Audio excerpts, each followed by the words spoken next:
Had a surprise the other day. Called the local dealer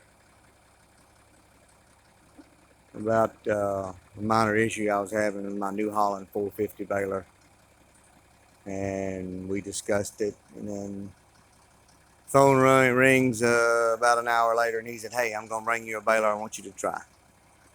And has nothing to do with the New Holland baler, but they've been about to have a fit for me to try one of these things. But Kubota BV4160 silage special. We put about 300, maybe 320 bales through it in the last 2 days. A few days prior to that, we had put like 60 through it. Let me tell you what I know about it. Let me tell you what I like about it, what I don't like about it, and all this. First of all, just get it out of the way. I'm not a Kubota fan. I believe in buying what my people make. So there you go. Whether that's right or wrong, I don't know. We're all God's people, but I don't know too much about this communist slave labor deal. But anyway, this baler, like I say, is a silage special. Um, I kind of the pickup on it runs pretty daggone smooth. Um, all of the PTO and drivetrain. I mean, it's a pretty quiet running baler. It does have what Kubota calls a hay fork.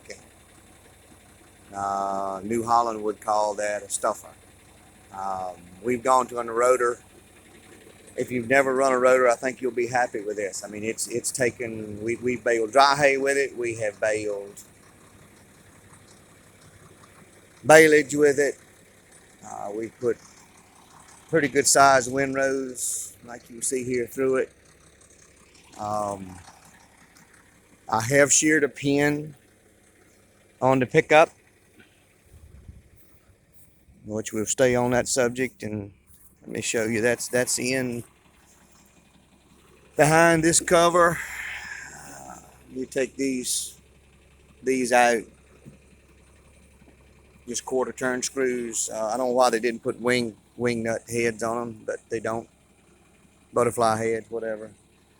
But anyway, a wrench or a screwdriver pops those loose, take that cover off. The shear bolts are on a hanger back there. You just pop them in. I mean, 5 minutes, I was back to doing my thing.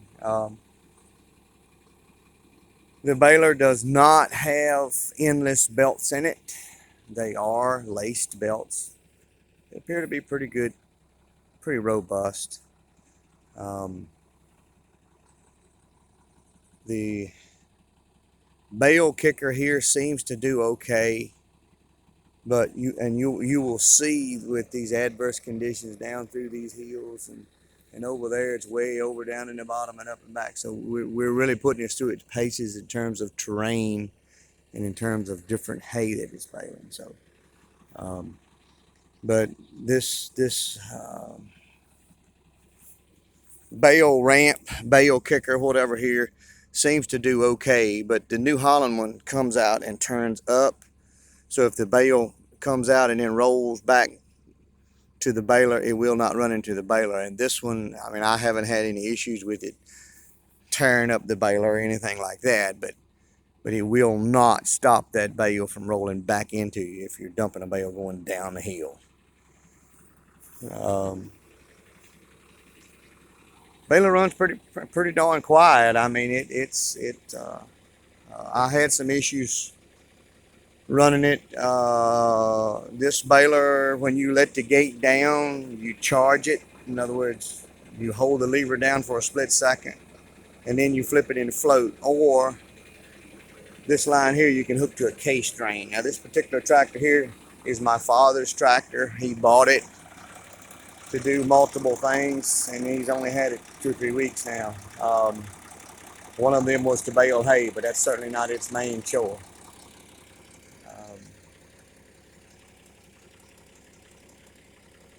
I think it's a good looking baler. I mean, this was dusty, dirty. I mean, we've been baling with it, but it's a pretty good looking baler. I cannot speak to how robust it is. You know, the durability of it, I don't know. I mean, we put,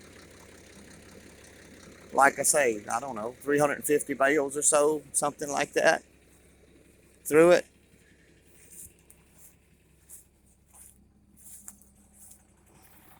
It's done okay. I mean, I'm pretty well pleased with it, you know. Um, I am having a hard time with the pickup. The pickup is not as wide as I'm used to. I have the real wide, mega wide pickup under my 450 New Holland. So we're used to raking a little wider than what this will take. So that's been an issue for me, but that's not the Baler's fault. You know, it's not the Baler's fault at all. But um, the bales come out pretty good. This I was talking about charging that system when you let the gate down. It has a hydraulic system where you can change on the monitor the density, tightness, if you will, of the core, then of the next section, and then of the out, and then and the outer section. And we've got it pretty tight. I mean that's a pretty solid bale there. It does a really nice job of putting a net wrap on it. And you'll see where it started here. The inner layer of net wrap is not perfect on this bale, but it didn't take it long. It started here, and it's all the way across over there. But here, and it comes on up and then blends on over. So what is that? 1.5 foot has, and this little section here has one wrap of net on it. You know, if you go to looking at bale after bale after bale, you'll find that that's about normal. But that's pretty daggone good looking square bale. I mean, that's the last bale it baled. I just turn around, hit the next windrow, finishing up this last corner here, just simply so I could have the tractor and the baler beside a bale. But that's the last bale it spit out. I didn't do anything different about that bale. I mean, you can see them. It's putting out some nice bales. I mean, I'm pretty impressed with that. You know, we can walk out here and look at some more bales. Very nice package. They're dense. The net is on them really well. The net is not dragging off of them, you know, where it cut the net. It has done a really nice job with that. It has a net break. In other words, it puts tension on that net. You'll see, here we go.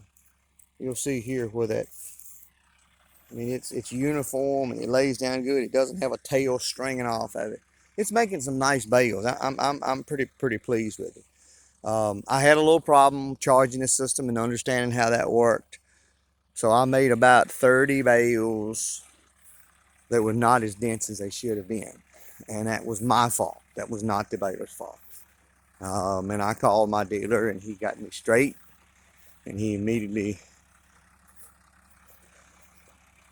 talked with me about what was going on and what he thought. And I told him what I thought I had done wrong. And we determined it, and it was really well. So in terms of my dealer, doing pretty good.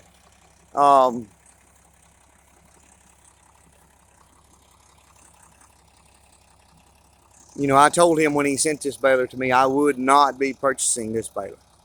It had 212 bales on it when it came here.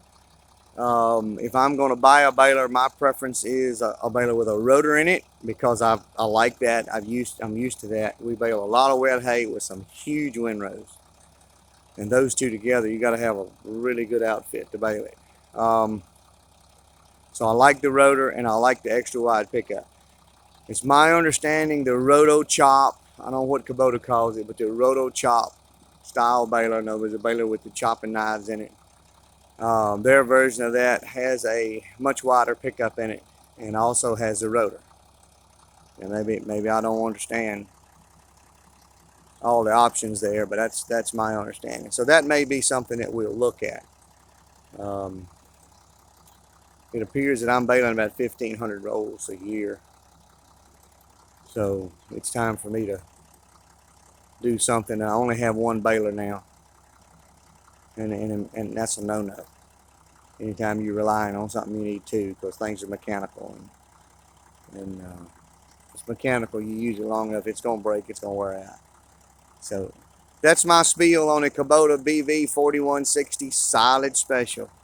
I think if you're an average guy that, like in my area, there's a lot of guys that have 40, 60 head of cattle, maybe 100 head of cattle. I think this baler will do you a really good job. And if you're used to a stuffer, this thing, I mean, for a stuffer, it takes the hay really well. The only thing bothers me is I do have one guy in my area that bales a lot of hay, and he's having some dependability problems. Is it fair to say that that's the baler's fault? I don't know. It may be his fault. It may be something he's doing. I don't want to cut the baler up or cut him up because I don't know what the problem is. But I hate to make a decision based on one person's issues. But if you're looking for a baler, try one of these out. I don't know how much longer he's going to let me have it, but he brought this thing to me and told me to run it. So if you're in my area and you want to run it, you want to look at it, it's for sale. Uh, Let me know, and we'll let you run it, or if you're pretty close, we'll bring it to you and let you run it. Talk with you next time.